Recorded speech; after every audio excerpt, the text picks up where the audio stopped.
Okay guys, welcome to episode 2 in our how to build a post and beam barn video series. This particular barn is the one that we built last summer that we started to look at last video. We're entitled U-bracket and post layout. This is a 3D model of the barn that we built that I drew up in SketchUp. There are plans for this barn available in the barn plans library, so if you wanted to build this exact barn you could get those there for the purchase of a membership. Okay, so let's look at the frame of this barn. You can see that it is post and beam frame, like I said, and it has a partial wraparound porch on this side, and then this lean-to is enclosed, and then a very large second floor area with 6x6 joists. The floor only goes to about 2/3 of the barn, and then there is a cupola up here that has a floor that you can actually get up into. So if you put a ladder or maybe even build a set of stairs up to here, you could get into this cupola and put windows in it, and you'd have one incredible view of your property from this little cupola. The cupola is 6 foot wide by 10 foot long, so it's plenty of room to go up there and hang out for a while. But anyway, this is kind of a neat design. I enjoyed designing it, and I hope you enjoy the video series on how we built it, and I hope it helps you with your project. And let's get into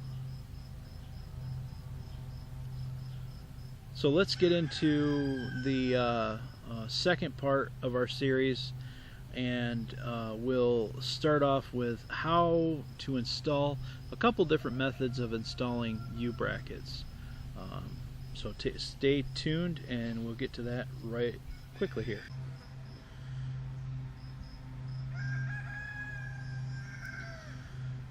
Okay guys, you can see here is one example, one method of installing a U-bracket. This particular method is good if you want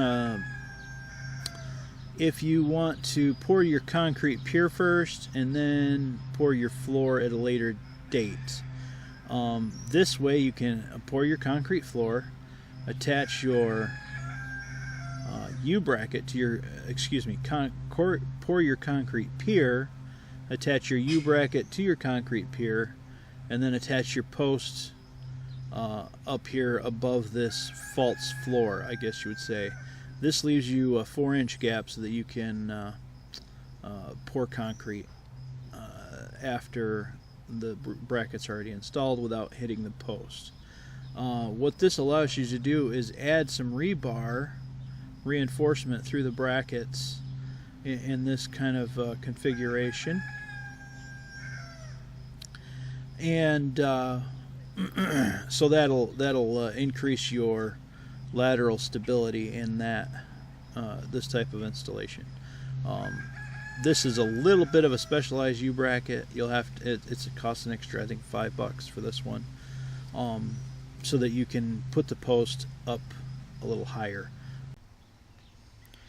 Okay, in this picture you can see we have placed the U-bracket in its correct location, and Tim is holding the bracket down so that we can mark its position.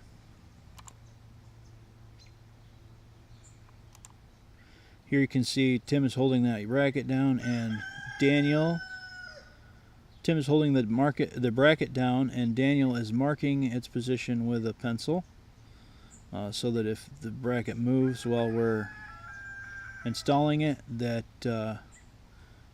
we can relocate it where it belongs.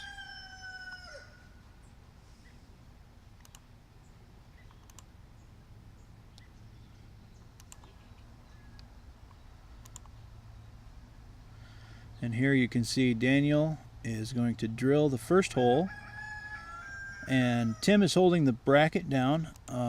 Now this is a 1/2 inch hammer drill bit. That's a DeWalt hammer drill that Daniel's using, and he's just going to go down.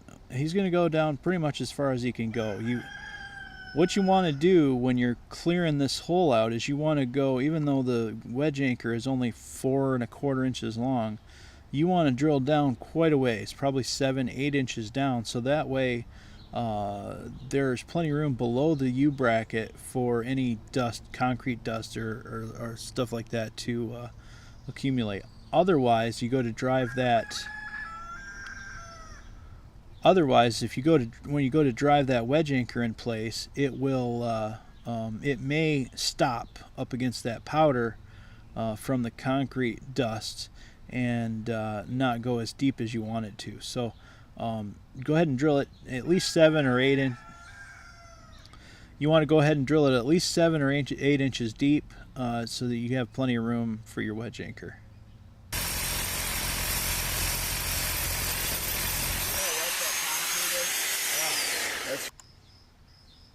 Here you can see Daniel is installing the wedge anchor. You want to turn it down so the head of the nut is just flush with the end of the bolt. That way you can drive it down with a hammer until it's all the way, until that nut is all the way up against that washer or the flange. That way everything that you're tightening up is pulling that wedge into its correct position. So let's continue watching the video, see how Daniel does that.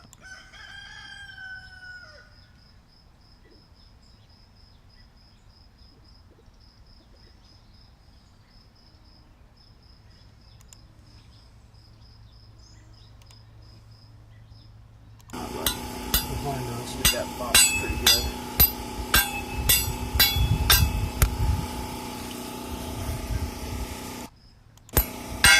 You can see your line there. Yeah. Now Tim is checking the bracket so that it to make sure it hasn't moved. Once he does that, Daniel's going to tighten this down so that the bracket won't move, and then they can drill the other 3 holes. Go for it.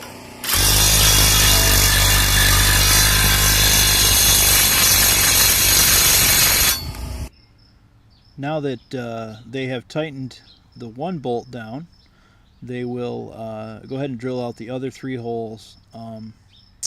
The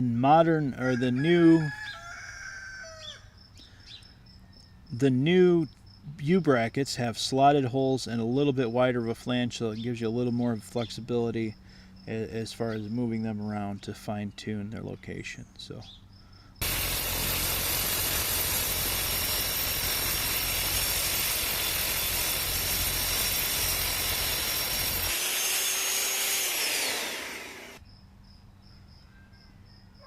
one helpful tip is to have another hand drill with a 1/2 inch drill bit that another concrete bit or a bit you don't care about, to kind of run down in the hole and clean it out, so you make sure that there's not very much of this powder in there.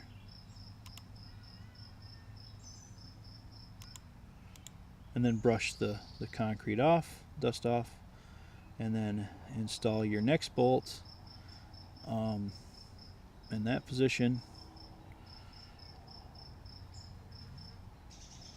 so that you have 2 points across from each other that are going to hold that bracket in place.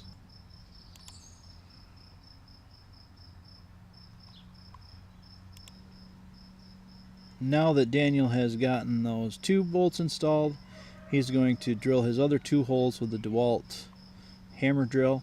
If you need a hammer drill from DeWalt, there's a link in the description. There's also a link in our websites under my essential barn building tools checklist, where you can buy a hammer drill a lot like this one.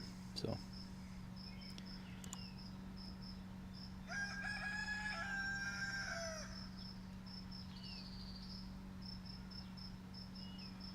Daniel's going to drill the other 2 holes and install the wedge anchors the same way that you saw him install the other 2. And at that point, we will have an installed U-bracket.